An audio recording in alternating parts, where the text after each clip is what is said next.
अ, नमस्कार साथियों, यूट्यूब के लाइव स्ट्रीमिंग में आपका एक बार फिर से बहुत-बहुत स्वागत है। और आज मैं हाज़िर हूँ एक नए टॉपिक के साथ।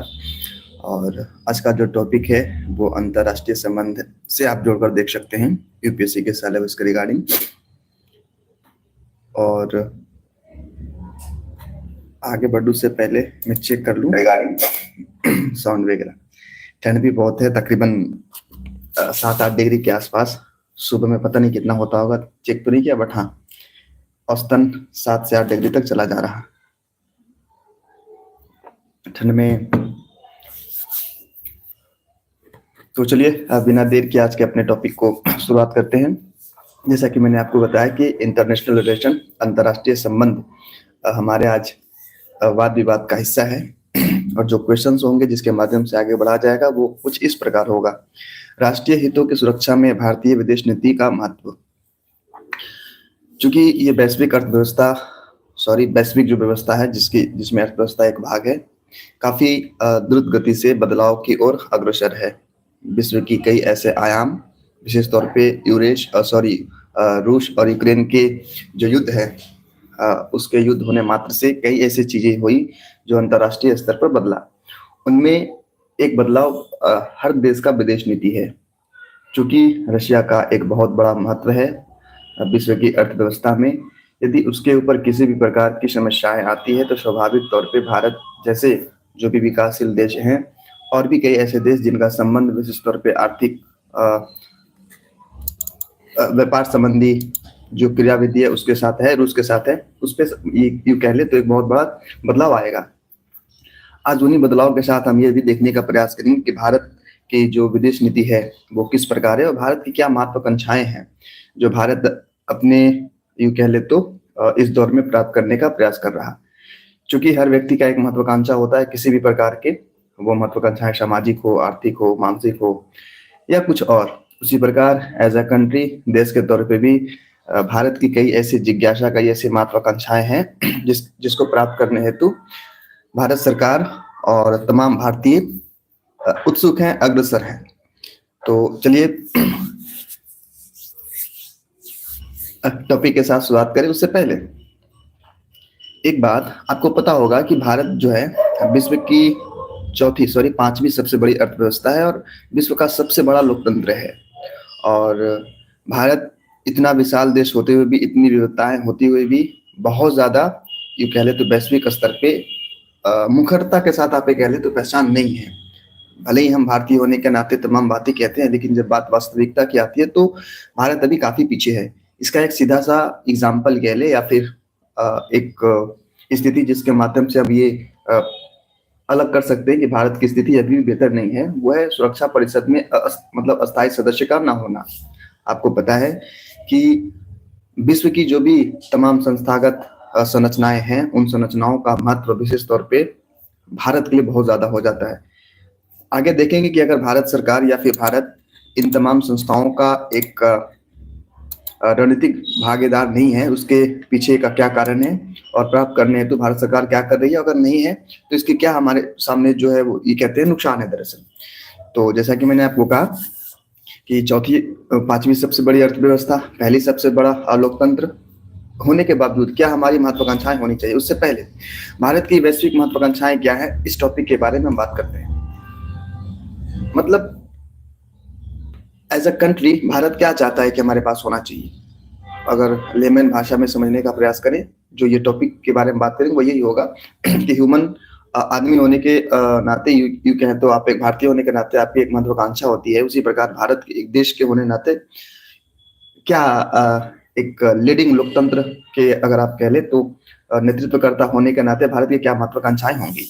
सबसे बड़ी जो महत्वाकांक्षा भारत की अभी फिलहाल होगी विशेष तौर पर विदेश नीति में, वो ये है यूनाइटेड नेशन सिक्योरिटी काउंसिल, जो सुरक्षा परिषद है,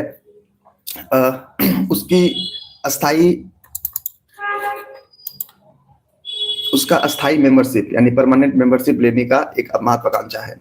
आपको पता होगा, अगर नहीं तो ये बात आप जान लें कि जो यूरोपीय कंट्री है विशेष तौर पे, हालांकि एक बहुत बड़ा एक सवालिया निशान के साथ भी देखा जाता है इन तमाम जो भी वैश्विक संस्थागत अवसंरचना है, क्योंकि जो भी बड़े बड़े वैश्विक स्तर पे संस्थागत संस्थागत मतलब इंस्टीट्यूशनल बॉडीज हैं, वो विशेष तौर पे यूरोप को ज़्यादा ये फोकस करके बनाई गई। और जो भी नीति निर्माण आदि होता है पूरे विश्व भर के लिए, उसमें भागीदारी ज़्यादा से ज़्यादा अमेरिका और यूरोपीय देश की होती है।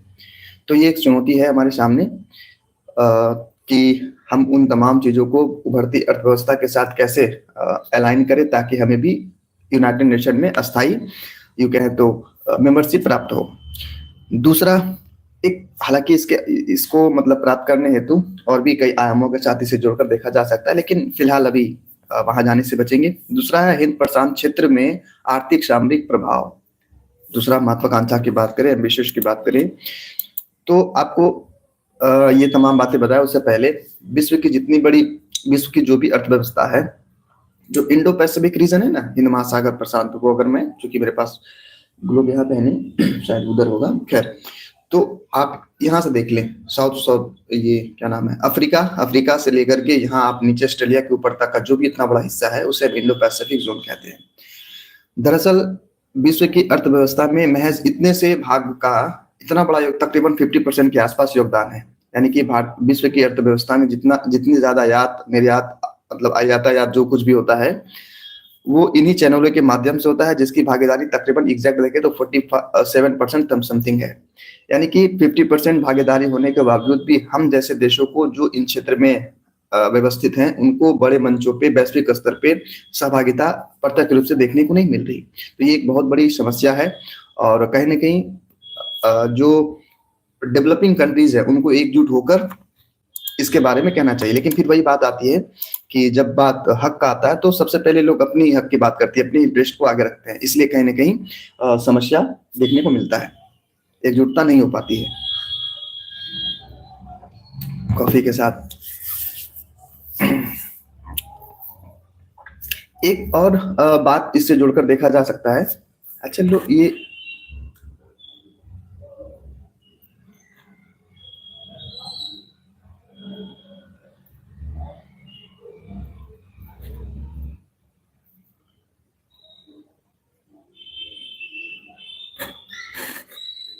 सब तो ठीक है। मैं ये कह रहा था कि जो इंडो पैसिफिक जोन है इसकी भागीदारी या यूं कह लीजिए इसका महत्व ये समझें, अगर आप विशेष तौर पे भारत की जो स्थिति है वो मिड ऑफ दिस सेक्टर है, मतलब मध्य में है, लेकिन ज्यादा फैलाव जो है वो दरअसल चाइना के पास है। वो इसलिए भी चूंकि उसकी उस तरीके का भौगोलिक आकृति भी है। और दूसरा, जो इंडो पैसिफिक जोन में छोटे छोटे कंट्री हैं गरीब या फिर विकासशील, जैसे बांग्लादेश हो गया, और भी नीचे कई ऐसे कंट्री हैं, फिलीपींस है, आप कह रहे इंडोनेशिया है, मॉरिशस है, जो भी ये तमाम देश हैं हमारे इस साइड में। दूसरी तरफ आ जाए इधर तो पाकिस्तान है। तो इन सब देशों में, छोटे देशों में चाइना के द्वारा हैवी इन्वेस्टिंग जो है ना, इन्वेस्टमेंट किया गया, बहुत ज्यादा पैसे वहां वो लगाए गए।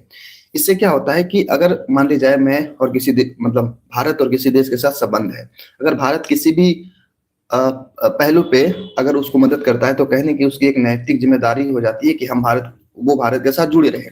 उसी प्रकार जहां जहां चाइना हैवी इन्वेस्टमेंट करता है और वो आप कह सकते हो एक ट्रैप बना दिया है, मतलब पैसे के बल पे, और उस ट्रैप में लोगों को फंसाता है, विशेष तौर पे देश को। इसका एग्जांपल आप देखोगे हम्बनटोटा बंदरगाह का लीज पर लिया जाना श्रीलंका से। ये तमाम जो एग्जांपल है वो इस बात को बताते हैं, इस बात को प्रदर्शित करते हैं कि आज भी चाइना, आज भी क्या फिलहाल कई वर्षों से अपने पैसे के दम पे ये कह ले तो लुभा करके अपना काम ये करवाता है। भारत के सामने यही एक चुनौती है कि अगर अभी चूंकि विस्तार उस तरीके से सुदृढ़ तरीके से हुआ नहीं, चाइना अभी कर ही रहा है, अपना प्रसार बढ़ा ही रहा है, अगर अभी नहीं रोके तो इनका प्रसार जब पूर्णतः हो जाएगा तब तो फिर बहुत मुश्किल होगा, सिर्फ भारत के लिए नहीं, अन्य कंट्री के लिए भी, अन्य देशों के लिए भी जो इस रूट से यातायात से संचालित संबंधी क्रियाविधि को देखते हैं।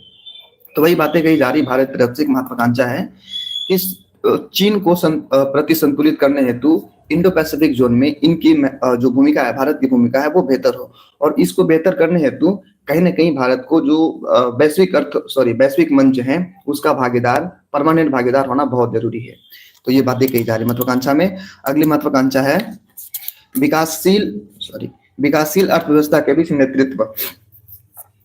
विकासशील अर्थव्यवस्था विशेष तौर पे अगर हम कहना चाहें एक शब्द में तो ग्लोबल साउथ आप क्या कहते हैं उसको, अफ्रीका का देश ले लें, आप लैटिन अमेरिका का देश ले लें, जब भी बात लैटिन अमेरिका की आती है तो एक कंफ्यूजन सा रहता है कि चूंकि लैटिन अफ्रीका तो अमेरिका के आसपास है, बहामास वाली जो स्थिति है वहाँ पनामा नहर के आसपास, तो वो तो अमेरिका के पास है, तो ज्यादा वो यूं कह ले तो अमीर कंट्री होगा, डेवलप्ड कंट्री होगा, पर ऐसा नहीं है। वो अब भी अपने विकास की जो सीमा है उसको छूने का प्रयास कर रहे हैं, जिसे हम कह रहे हैं कि वो विकासशील देश है। तो भारत ये चाहता है ना कि जो भी विकासशील देश है उन विकासशील देशों का एक लीडरशिप बने, एक नेतृत्वकर्ता बने।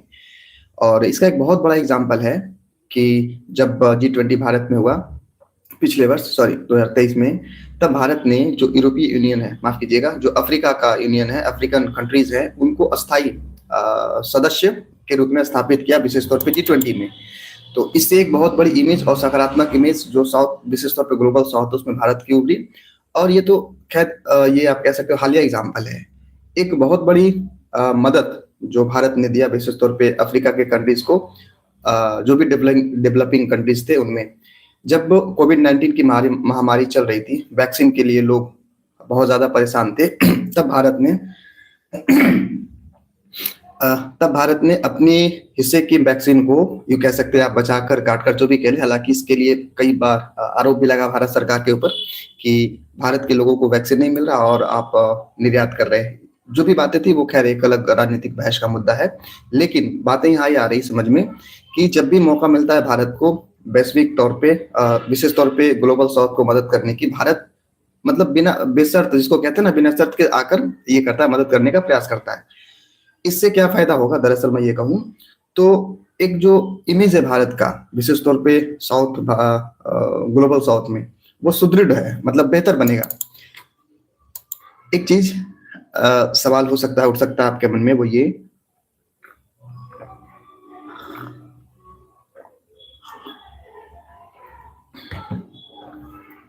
सवाल ये उठ सकता है कि भारत को क्या फायदा हो क्या फायदा होगा इस तरीके से मदद करके।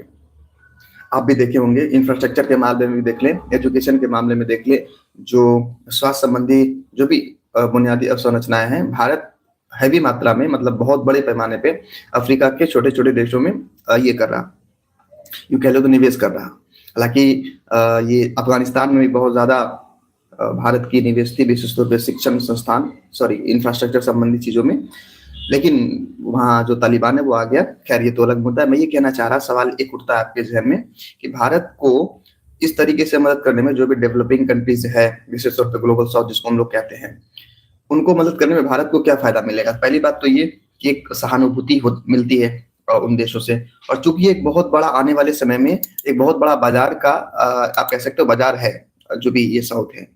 तो अगर आपको, चूंकि एक बाजार वहां है जो सुदृढ़ है, डेवलप्ड है, मतलब अपने जो भी विकास होने चाहिए वो अपनी चरम सीमा पे है, यूरोप के कंट्रीज का एग्जांपल ले तो, वहीं एक ऐसी अर्थव्यवस्था आने वाले दिनों में, एक ऐसा बाजार आने वाले दिनों में सुदृढ़ होगा, बनेगा, एक बेहतर बाजार बनेगा। और वो बाजार बनने के जो देश हैं, कंट्रीज है, वो है साउथ, ग्लोबल साउथ, जिसमें अफ्रीका की अहम भूमिका होती है।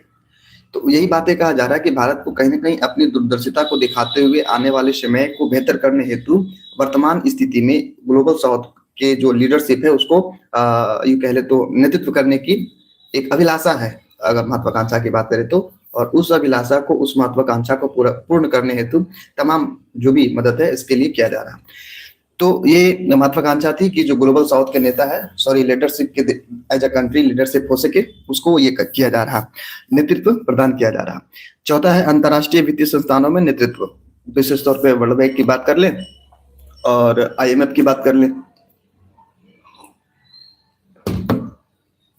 यही दोनों तो देश हैं जो, सॉरी यही दो संस्थाएं हैं जो वित्तीय क्रियाविधि होती है वैश्विक स्तर पर, उसका संचालन करते हैं।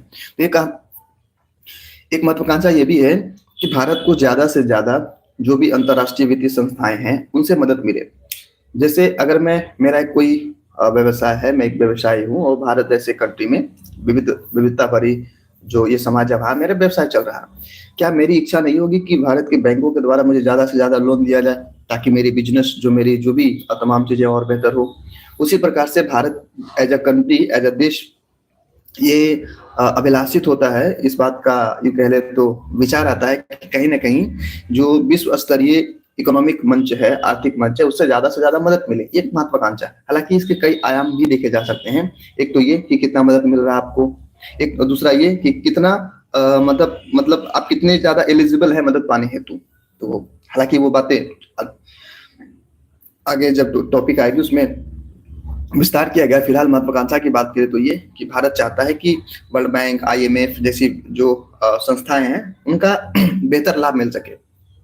तो ये महत्वाकांक्षाएं थी। पांचवा है सैन्य और तकनीक जो उन्नयन है, बीच में अपग्रेडेशन। भारत ये भी चाहता है कि हमारे देश की जो भी रक्षा व्यवस्था है, जो भी रक्षा तंत्र है, सैन्य तंत्र है, उसको वो बेहतर हो। और बेहतर कैसे होगा? जब कहीं ना कहीं वैश्विक एक सहयोग मिलेगा भारत को। जैसे तकनीकी के माध्यम से अगर हम बात करें कि भारत को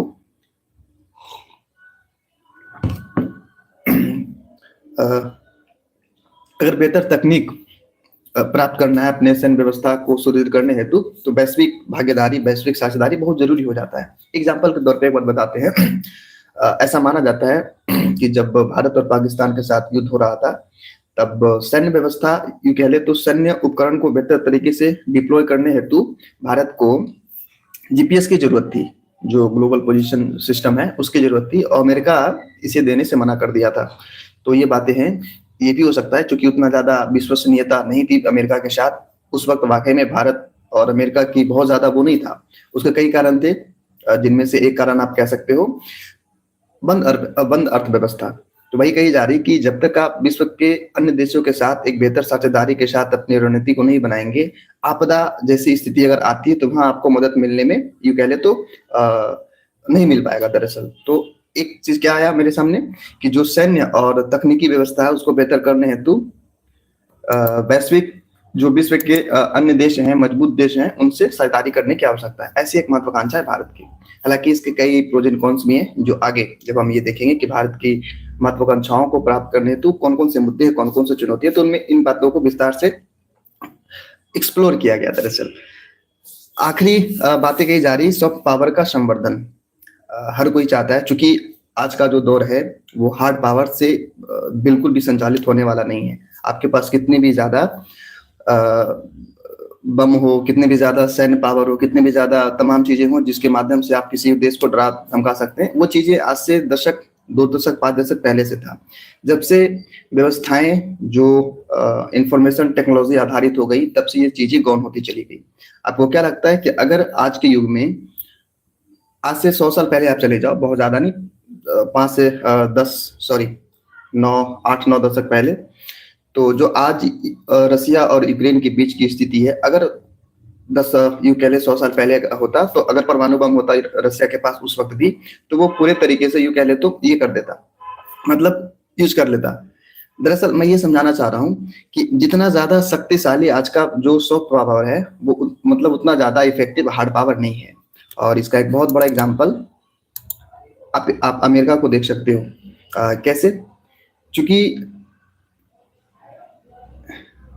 एक एग्जांपल और इसको जोड़ कर देख सकते थे, क्योंकि अमेरिका के साथ ये एग्जांपल ज्यादा सूट नहीं करेगा, क्योंकि उसके पास हार्ड पावर है, लेकिन सॉफ्ट पावर में उभरती अर्थव्यवस्था के साथ भारत के समकक्ष और कोई नहीं है। तो ये चीजें शायद एग्जांपल सूट नहीं होगा, लेकिन हाँ फिर भी सॉफ्ट पावर को बताना तो मैं भारत को एग्जांपल में लूंगा। बात 2023 की है, जब बहुत ज्यादा 22-23 की, जब बहुत ज्यादा भारत के पक्ष में ये बात उठ रही थी कि जो यूनाइटेड नेशन है वहां भारत को अस्थायी सदस्यता मिलनी चाहिए। आपको पता होगा कि बहुत सारे ऐसे देश थे जिन्होंने स्पष्ट रूप से मना कर दिया, जिसमें चाइना स्वाभाविक तौर पे वो नहीं चाहेगा कि उसका एक शत्रु, आर्थिक रूप से जो कंपटीटर है, वो यूनाइटेड नेशन का जो परिषद है वहां अस्थायी रूप से उसको ये मिले। दूसरा, अमेरिका भी काफी हद तक ये कह ले कि चूंकि उस वक्त भारत और रसिया के साथ बहुत ज्यादा तालमेल था, जब भी भारत जितना ज्यादा रसिया के साथ आएगा, अमेरिका उतना ज्यादा भारत से दूर जाएगा। तो वहां अभी अमेरिका ने भारत को बहुत ज्यादा साथ नहीं दिया। सवाल ये नहीं है साथ देना साथ नहीं देना, सवाल ये था कि जो छोटे कंट्रीज हैं, हालांकि आपको पता होगा कि एक परमानेंट मेंबर होता है और एक होता है अस्थायी सदस्य। तो जो भी जितने भी अस्थायी सदस्य थे, तो उन्होंने भारत को परमानेंट मेंबर मतलब बनाने हेतु उन्होंने अपना तर्क दिया, सहमति दी। और जब इन तमाम चीजों का विश्लेषण किया गया तो पाया यह गया कि उन सबका आधार कहीं न कहीं भारत का सॉफ्ट पावर का है। मतलब भारत भले ही बहुत ज़्यादा शक्तिशाली नहीं है, हालाँकि अब तो है। एज़ अ इंडियन सिटीज़नशिप हम तो ये नहीं स्वीकार कर सकते कि किसी भी पावर में हम कमज़ोर हैं, लेकिन हाँ, चूँकि भारत के जो विगत वर्ष हैं, विशेष तौर पे रक्षा के क्षेत्र में बहुत ज़्यादा प्रगति किया है। इसका एग्ज़ाम्पल आप ले लें ना, 2 दशक पहले, बहुत ज़्यादा नहीं, 10 साल, 15 साल पहले पीछे जाओ, भारत महज़ 10 साल, 15 साल में ज़्यादा कह दिया, 5 साल पीछे आ जाओ। भारत महज़ एक आयातक देश था, विशेष तौर पे रक्षा के क्षेत्र में। मतलब जो भी रक्षा उपकरण थे, हमारे देश में बनाए नहीं जाते थे, बनाए जाते भी तो उतने उन्नत तरीके से नहीं होते थे, जिन्हें हम वैश्विक बाज़ार में बेच सकें, वैश्विक बाज़ार में उनकी हम तुलना कर सकें। लेकिन विगत वर्षों में भारत की जो नीति रही है, made in India, made for the world, इस प्रकार की नीति, उसका परिणाम ये रहा कि विगत वर्ष में 2023 में तकरीबन पिछले वर्ष से ज़्यादा 33% से ज़्यादा निर्यात भारत किया है। मतलब ये रक्षा क्षेत्र में निर्यात किया, और तकरीबन इसके वैल्यूएशन 1000 करोड़ के आसपास है। मतलब क्या कि पहले हम आयात करते थे, अब क्या है कि हम निर्यात कर रहे हैं। तो कहीं न कहीं भारत की ये जो हार्ड पावर है, सॉफ्ट पावर के दोनों के बीच के संतुलन को दर्शाता है। तो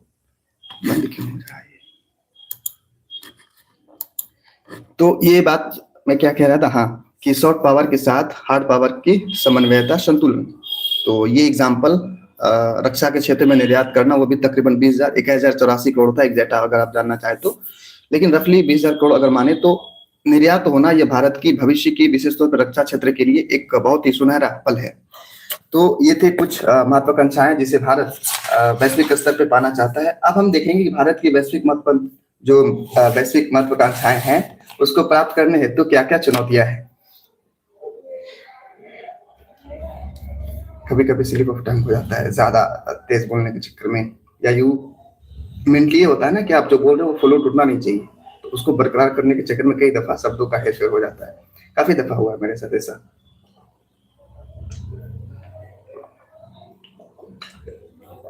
एक्सपीरियंस की कमी है, अनुभव का वो है, इसके कारण होता है। वक्त के साथ शायद सही हो जाए। खैर,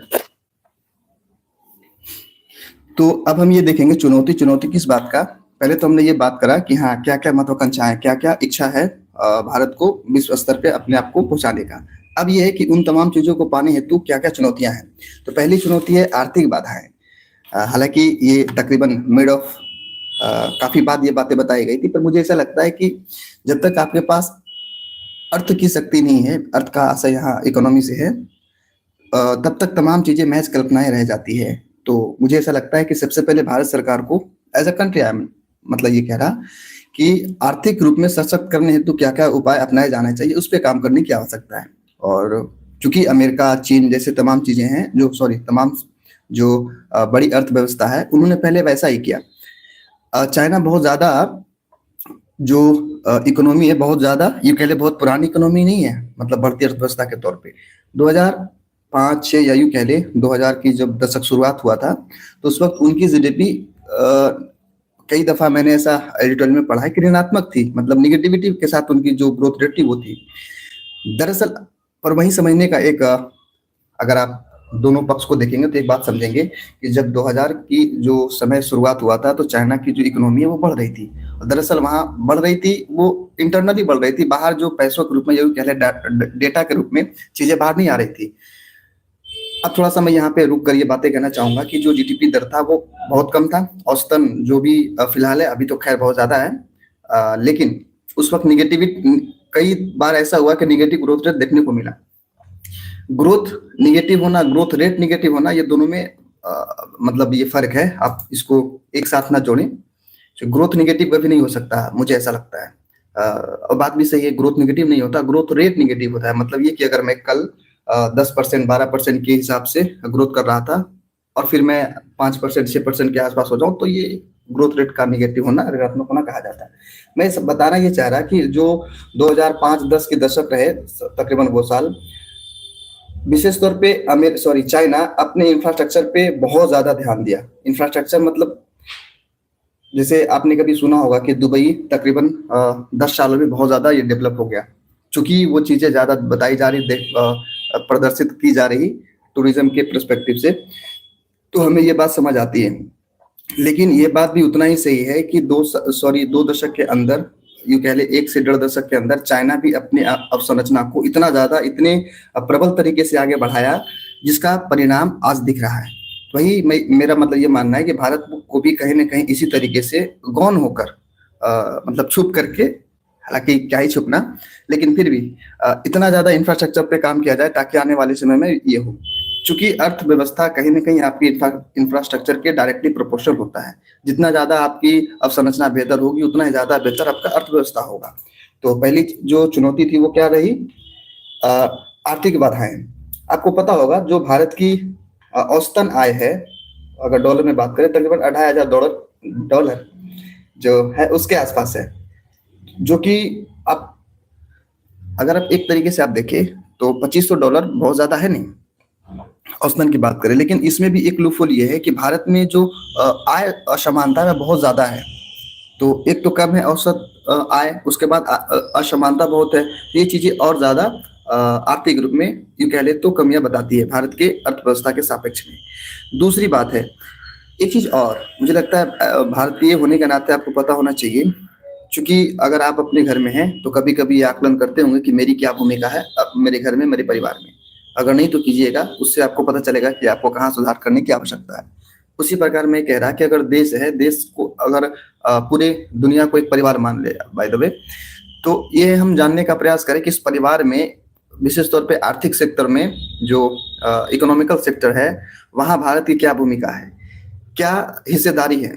तो हिस्सेदारी की बात करें तो विश्व की अर्थव्यवस्था में भारत की हिस्सेदारी तकरीबन 2.3% के आसपास है, 2.5% के आसपास, अगर मैं कंफर्म बोलूं तो, माफ कीजिएगा, 3.6% है दरअसल एग्जैक्ट। मतलब अगर 100 रुपए की विश्व स्तरीय व्यापार हो रहा तो उस 100 रुपए में भारत की भागीदारी महज तकरीबन 4 रुपए, अगर मान ले रफली तो 4 रुपए है। पूरे यूरोपीय यूनियन का भागीदारी तकरीबन 17% के आसपास है। चाइना का अकेले कितना है? उसका भी 17 है। हालांकि अगर एग्जैक्ट देखें तो चाइना का 16.9 है और यूरोपियन का 17.3% है। लेकिन रफली अगर मानकर चलें तो जितनी यूरोपीय यूनियन की भागीदारी वैश्विक अर्थव्यवस्था में है, उसका तकरीबन बराबर चाइना का भागीदारी है, और वो कितना है? 17% है अभी। लेकिन बॉस का आना बाकी है। बॉस है अमेरिका का तकरीबन वैश्विक अर्थव्यवस्था में 26% योगदान के आसपास है। मतलब ये कि अगर 100 रुपए की पूरी यू कह ले तो व्यापार हो रहा तो 26 रुपए का हिस्सेदारी अमेरिका का है, 4 रुपए का हिस्सेदारी भारत का है, 17 रुपए का पूरी यूनियन जो संगठन है उसका है, और तकरीबन उतना ही 17 रुपए के आसपास ही चाइना का है। तो इससे ये पता चलता है कि जब तक आपकी भागीदारी बढ़ेगी नहीं विश्व स्तर में, वैश्विक अर्थव्यवस्था में, और ये तब तक आप जो भी आपकी महत्वाकांक्षाएं हैं वो धरी की धरी रह जाएगी। हालांकि इस पूंजीवादी समाजवादी पूंजीवादी के दौर में, विशेष तौर पे पूंजीवादी के जो ये है दौर में, ये कहा जाता है कि पैसा ही सब कुछ है। हालांकि ये बात फिर अलग हो जाता है, ये आप सोशियोलॉजी के पर्सपेक्टिव से चीजें देखने लगेंगे फिर। बहरहाल तो आर्थिक बाधाएं थी। आर्थिक बाधाओं में सबसे ज्यादा जो बाधा है विशेष तौर पर भारत के लिए, वो है चाइना का अपने सन्निकट देशों में भारी निवेश। निवेश से होता क्या है ना, जैसा कि मैंने आपको बताया है कि थोड़ी सी नैतिक जिम्मेदारी हो जाती है, वो स्वाभाविक तौर पर उस चाइना के साथ जो एक साठगांठ है वो बेहतर हो जाता है। एग्जाम्पल के तौर पे आपने ये नीचे कौन सा देश है जो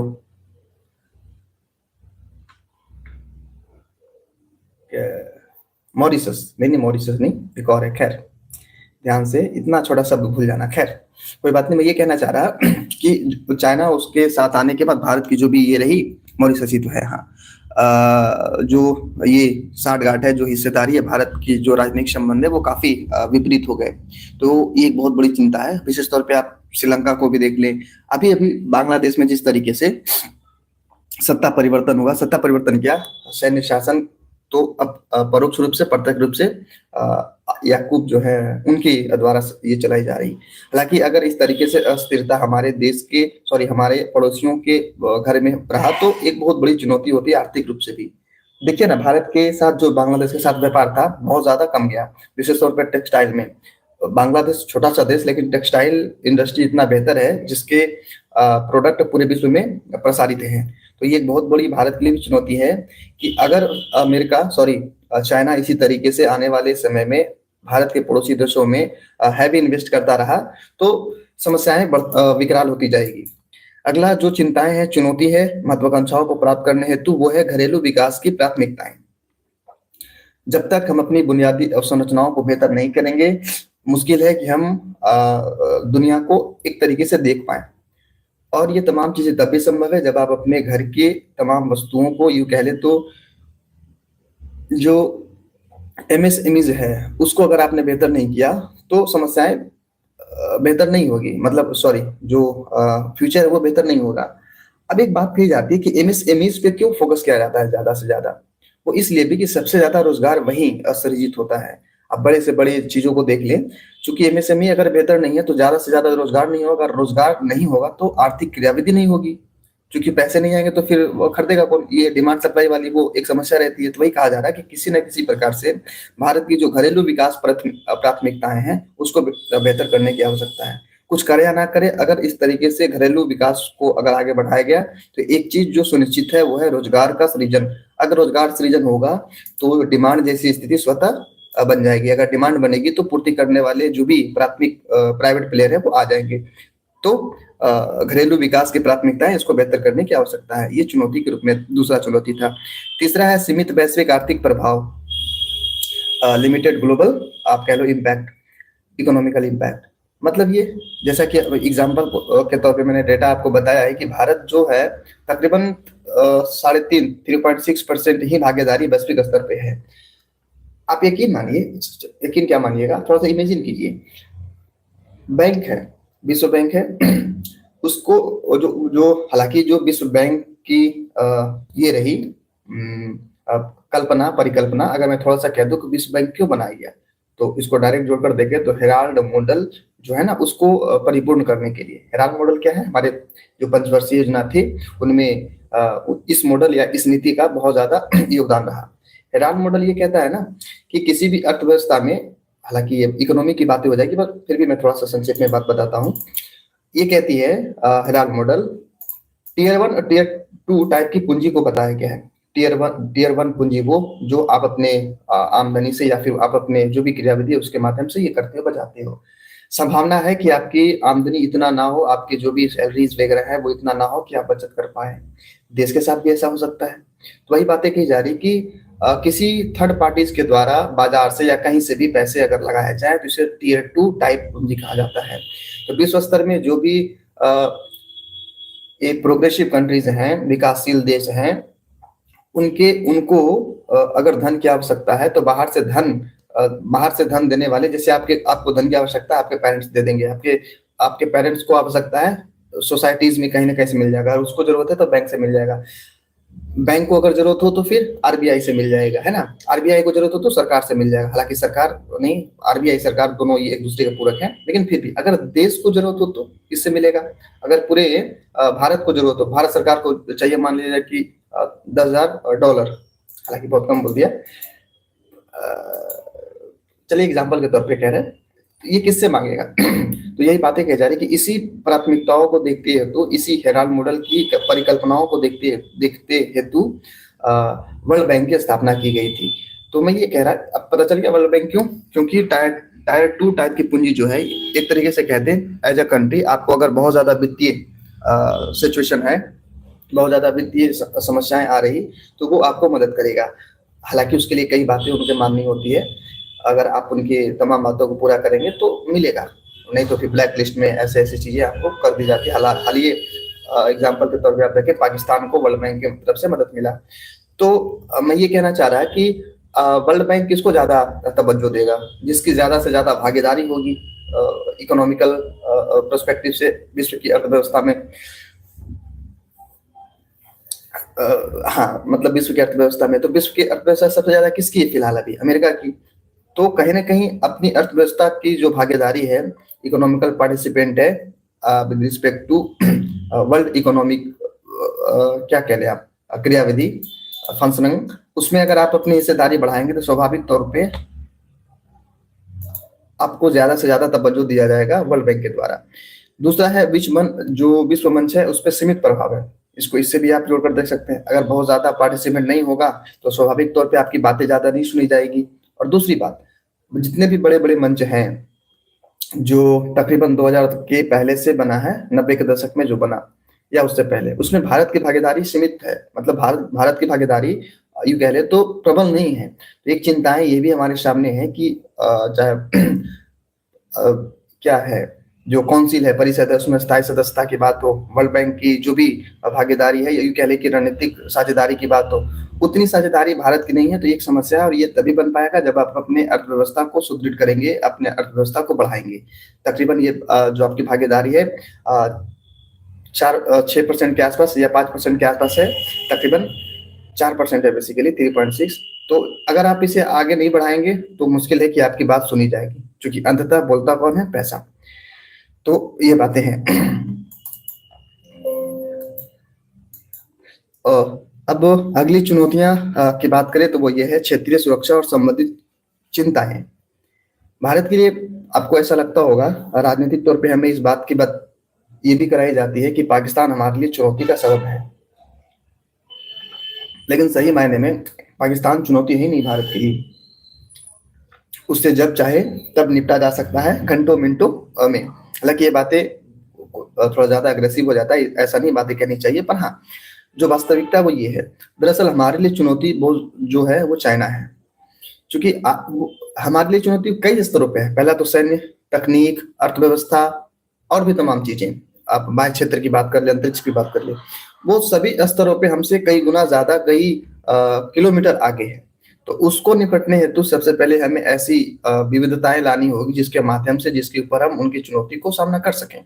तो चुनौती क्या है? भारत के पड़ोसी देश में सबसे ज्यादा चाइना।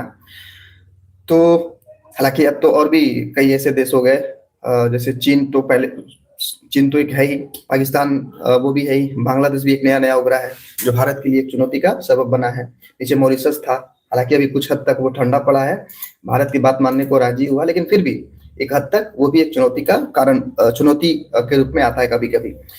तो यही बातें थी।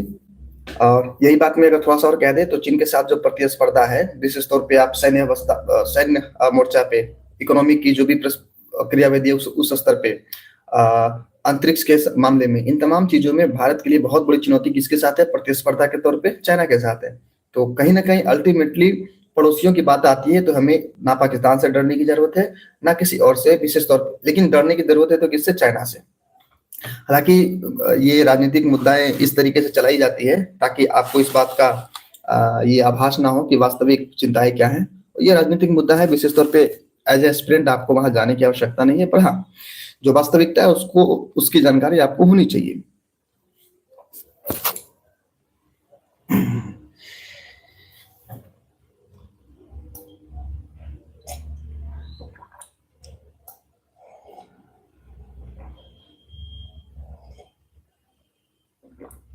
कॉपी ठंडा हो गया।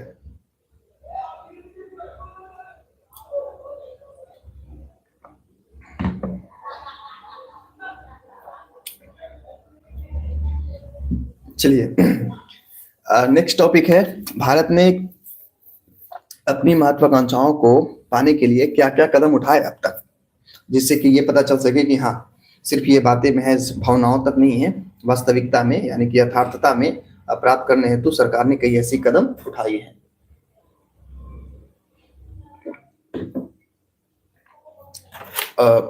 प्रयास करना भारत का कर्तव्य है, धर्म है। उस प्रयास का सफल होना या ना होना ये समय का खेल। पहला जो प्रयास किया गया भारत सरकार के द्वारा वो ये है कि संयुक्त राष्ट्र सुरक्षा में अस्थायी सदस्य का ये कह ले तो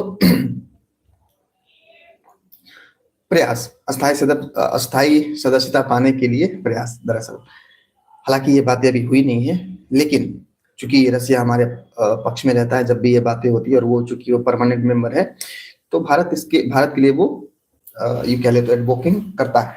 लेकिन चाइना, अमेरिका इन सब मामलों में पीछे हट जाता है। तो प्रयास में पहला प्रयास क्या था? संयुक्त राष्ट्र संघ के साथ अस्थायी सदस्य प्राप्त करने हेतु अपनी प्रतिबद्धता, अपने प्रयास। दूसरा है आर्थिक सुधार हेतु आर्थिक सुधार और कुछ पहल। भारत में 90 के दशक में, आपको पता होगा कि 90 के दशक में भारत ने अपनी इकोनॉमी को खोल दिया।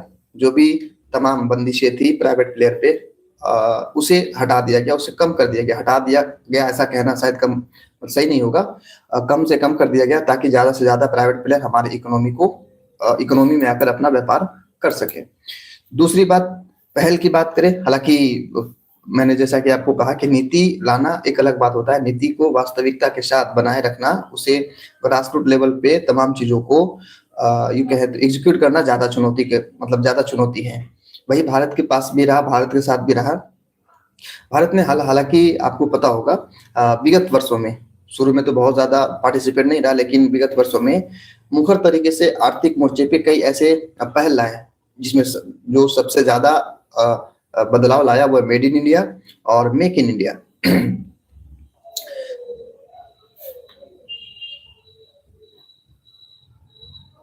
सब पूछते हैं, हाँ।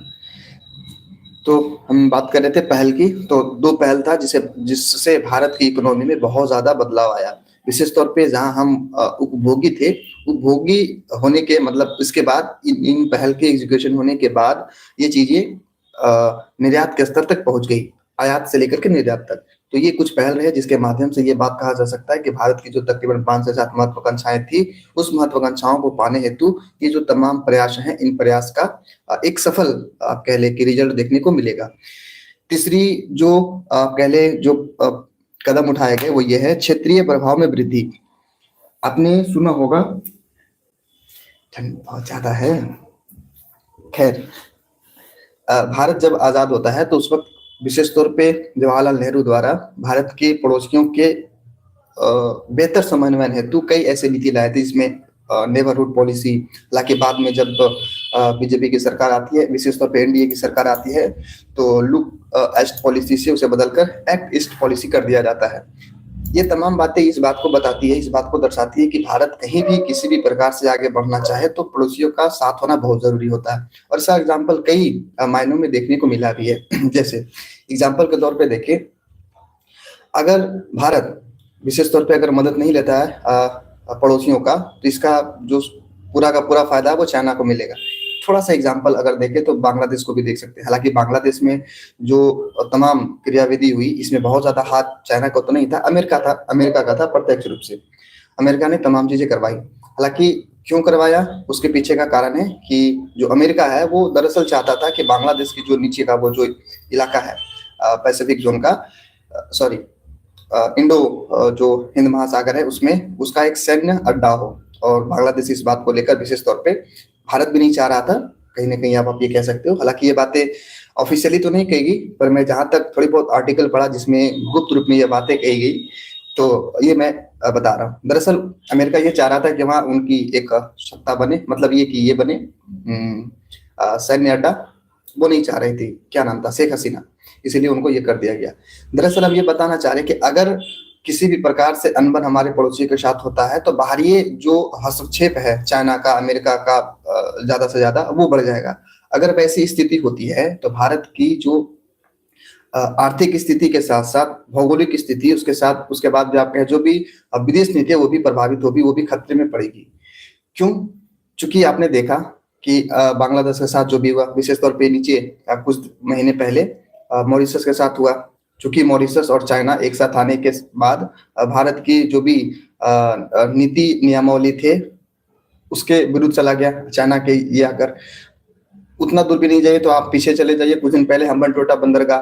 तो अगर हम अपने पड़ोसियों के साथ बेहतर समन्वय तरीके से बात को नहीं रखेंगे, यूं मान ले तो मनाकर नहीं रखेंगे, तो चाइना विशेष तौर पे अपना इन्वेस्टमेंट करेगा और फिर अपना यूज वहाँ, मतलब अपने अर्थव्यवस्था को सुदृढ़ करने हेतु वहाँ के संसाधन का यूज करेगा। तो ये एक बहुत बड़ी चुनौती है। तो इसको पाटने हेतु भारत सरकार ने भी शुरुआत से ही एक इस पॉलिसी, नेबरहुड पॉलिसी जैसे जो भी विदेश नीति रही है उसको प्रभावित या उसको संचालित किया है।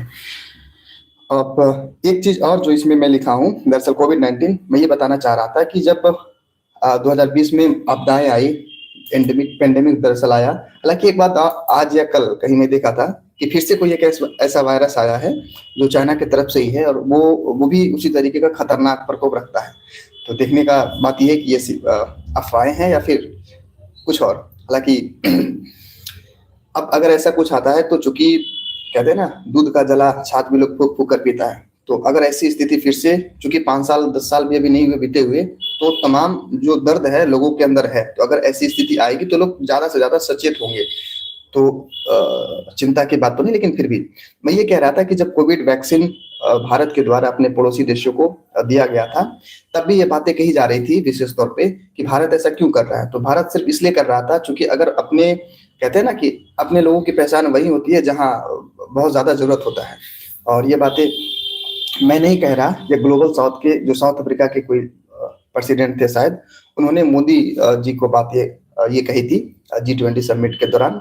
और ये बात इसी को संदर्भित करते हुए कहा गया था कि कोविड-19 में जो अफ्रीका देश है, अफ्रीका देश को वैक्सीन के मामले में जो भी फार्मास्यूटिकल्स, दवाई, मेडिसिन, जो भी तमाम चीजें थी, मूलभूत स्वास्थ्य संबंधी वस्तुएं, उसका जिस तरीके से भारत ने, विशेष तौर पर मोदी को कोट करते हुए कहा कि नरेंद्र मोदी सरकार ने मदद दिया, वो वाकई में सराहनीय है, काबिलियत तारीफ है। और तो मैं क्या बता रहा था, हाँ, तो इससे ये पता चलता है, मतलब ये कि भारत सरकार की ऐसी नीतियां लाने से, ऐसे मदद बनाने से भारत की एक साख बढ़ती है, एक विश्वसनीयता बढ़ती है, जिसके माध्यम से अंतर्राष्ट्रीय स्तर पे एक फायदा मिलता है दरअसल।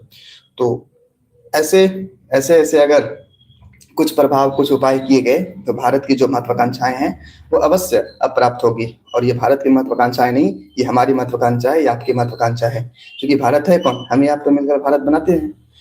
तो ये थे कुछ बात। हालांकि एक बात और इसमें जोड़नी चाहिए थी मुझे, प्रयास के मामले में, जो विशेष तौर पर मैं लिखा नहीं, लेकिन हाँ कुछ बातें ध्यान में है। सैन्य एवं तकनीकी के क्षेत्र में दरअसल मुझे ये बात बतानी थी कि सैन्य के क्षेत्र में भी भारत ने बहुत ज्यादा विगत 5 से 7 वर्षों में बहुत ज्यादा, ये कह ले, प्रोग्रेस किया है। जैसा कि मैं आते के साथ आपको एग्जांपल दिया था कि भारत 10 साल पहले तक सिर्फ और सिर्फ आयातक देश था रक्षा क्षेत्र के मामले में। मतलब हम कुछ बेचते नहीं थे, जो भी जरूरत की चीजें थी सिर्फ लेते थे, मतलब आयात करते थे दरअसल।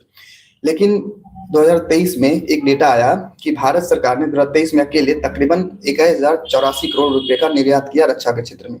मतलब ये कि हम आयातक देश से निर्यातक देश बन गए, तो ये बहुत बड़ी उपलब्धि है। और इस उपलब्धि के माध्यम से विश्व स्तर पे भारत की साख बढ़ेगी। अगर साख बढ़ती है तो जो भी महत्वाकांक्षाएं हैं वो प्राप्त करने में, यूं कह ले तो मदद मिलेगा, सहायता मिलेगा। दूसरी बात है रक्षा नियंत्रण, ये तो है ही हो गया। अब तीसरा आप इसको जोड़कर देख सकते हो कि भारत ने जो अंतरिक्ष से संबंधित जो भी क्रियाविधि हुई, जिसमें आप चंद्रयान की बात करते हो, ये L1 वाला क्या है, जो सूर्य के पास जो जाना था, क्या था नाम, भूल रहा मैं, मतलब जहां से लैंग्वेजियन पॉइंट के साथ, मिशन का नाम मैं भूल गया दरअसल। पर मिशन का अर्थ ये था कि कहीं तकरीबन 100 मिलियन किलोमीटर दूर, मतलब 10 लाख किलोमीटर के आसपास, 15 लाख किलोमीटर था, सॉरी, 15 लाख किलोमीटर के आसपास ऐसी व्यवस्थाएं बनाई जाएगी जहां से सूर्य की जो भी क्रियाविधि होती है उसका जांच किया जा सके। क्या था ये, खैर कोई नहीं। तो इन तमाम चीजों से जो भी भारत के सरकार ने, या फिर कह ले भारत की अर्थव्यवस्था के अंदर तमाम क्रियाविधि हुई, इस क्रियाविधि से जो उपलब्धि हासिल हुआ, इस उपलब्धि ने विश्व में भारत की एक साख बढ़ाई, जिसका अंततः परिणाम ये होगा कि भारत की जो महत्वाकांक्षाएं हैं वो प्राप्त होगी। तो इस तरीके से भारत के कुछ प्रयास रहे, कुछ जाने में, कुछ अनजाने में। तो आज का टॉपिक हुआ समाप्त। एक बार फिर जो लेख से जुड़े ने बता दें, आज की जो टॉपिक थी वो दरअसल ये था कि भारत की ये वैश्विक परिदृश्य में जो वैश्विक हालात है, इस वैश्विक बदलते हालात में भारत की क्या भूमिका होगी, विशेष तौर पे अपने विदेश नीति को लेकर। विदेश नीति कैसा होगा, अगर मैं एज अ कंट्री, अगर मैं ये बताना चाहूँ कि मेरी महत्वाकांक्षाएं क्या क्या है विश्व में, मैं कहाँ अपने आप को देखना चाहता हूँ, तो उन बिंदुओं को मैंने अपने लहजे में बताने का प्रयास किया। उसके बाद ये भी देखा कि इन बिंदुओं को प्राप्त करने हेतु, मतलब ये कि महत्वाकांक्षाओं को प्राप्त करने हेतु क्या क्या चुनौतियां हैं। फिर देखा कि भारत ने क्या क्या कदम उठाए जिसके माध्यम से इन महत्वाकांक्षाओं को प्राप्त करने में सहायता मिल सकती है।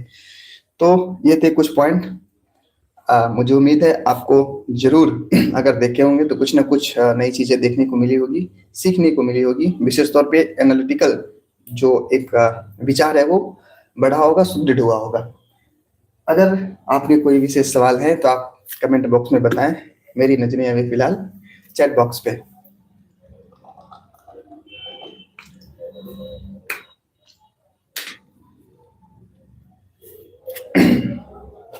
कॉफी खत्म।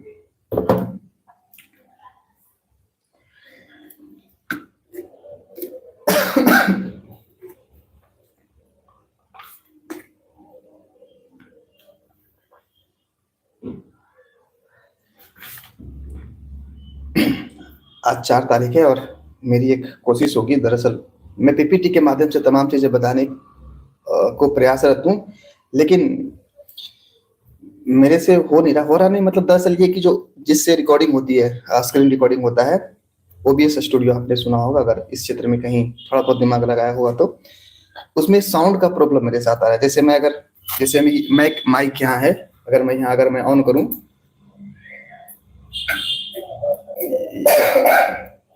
ये पता क्यों नहीं रहा, तो ये देखिए पर्याप्त साउंड आ रहा है, लेकिन उसमें अरे इतना इरिटेटिंग होता है। खैर, तो लेकिन उसमें प्रॉपर साउंड नहीं आ रहा। Okay, I will try to fix it, but हाँ, जल्द ही आपको इसे और बेहतर तरीके से देखने को मिलेगा पीपीटी के माध्यम से, जिसमें आपको भी फायदा होगा। फायदा इन द सेंस कि आप चाहें तो उन तमाम बुलेट पॉइंट को प्रिंट आउट करवा सकते हैं, जो कि पीडीएफ भी दी जाएगी, जो कि जब मैं पीपीटी बनाऊंगा तो वो शेयर कर दूंगा, और यदि संभव हो तो आप रिवीजन के तौर पे उसे प्रिंट आउट कर सकते हैं कहीं ना कहीं। बहरहाल आज के लिए सिर्फ इतना है। मुझे उम्मीद है आप आज के सेशन से जरूर लाभान्वित होंगे।